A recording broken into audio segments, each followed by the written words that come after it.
Gulliver's Travels, a novel published in 1726 by British author Jonathan Swift. Gulliver's Travels. When Gulliver, a doctor, drifted to a small country while sailing. It is often known as a children's fairy tale book that goes on extraordinary adventures such as going to a giant country. That's not true at all. Gulliver's Travels is an adult satirical novel that criticized the British Times at the time. At that time, there was a part that was too satirical to be published.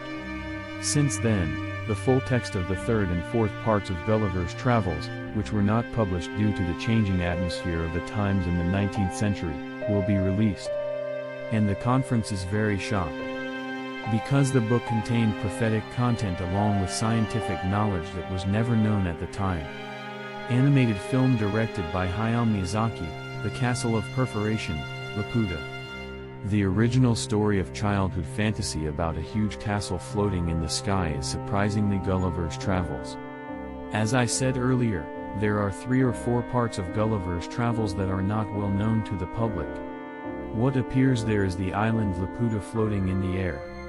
Laputa is a fictional area in the third part of Gulliver's Travels and is a circular island that flies in the sky.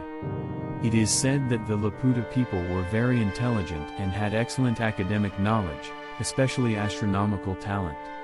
Of course, the content of the book and the message it contains are good, but what scholars paid attention to was the futuristic device used by the Laputa people in the book.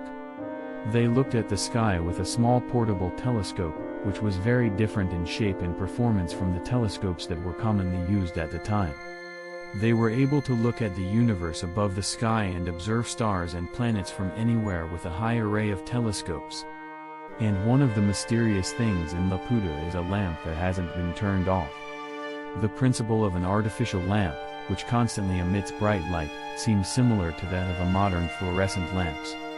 The fluorescent lamp was invented by George Wingman of General Electric in 1938 and has since been put into practical use.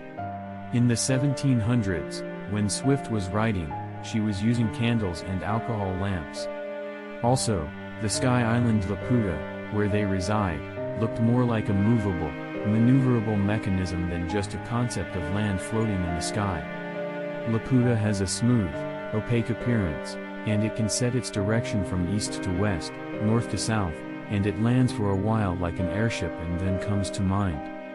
In the novel, it was described that there were various astronomical tools and mechanical devices that worked as mathematical calculations. It also looked like a spacecraft cockpit. Most scholars dismissed this novel background as nothing more than fiction created by the author's imagination.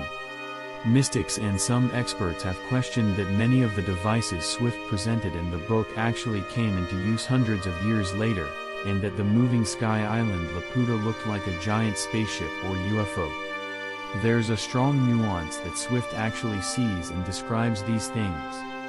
But what was more controversial was the part where Mars appeared in the novel.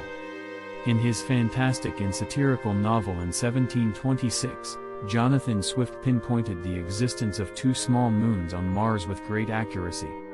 In addition, he not only accurately figured out the number of Mars satellites, but also estimated the time it took for the satellites to orbit around the planet quite well. What should be noted here is the presence of satellites orbiting Mars. Mars was already widely known at the time, but it was before it was revealed that Mars also had satellites like the Earth's moon. The satellites, now called Phobos and Deimos, were discovered by American astronomer Asaph Hall in 1877, more than 100 years after Jonathan Swift wrote the book. So what did John Nathan Swift imagine or look at and describe these things? Several mechanical devices actually used in the future hundreds of years later. A huge spaceship-shaped island with a captain's cabin that looks like a cockpit. Mars satellites and their distances that have not been revealed. Was all of these things that John Nathan Swift described in Gulliver's Travels just born out of imagination? Or was he really experiencing something special?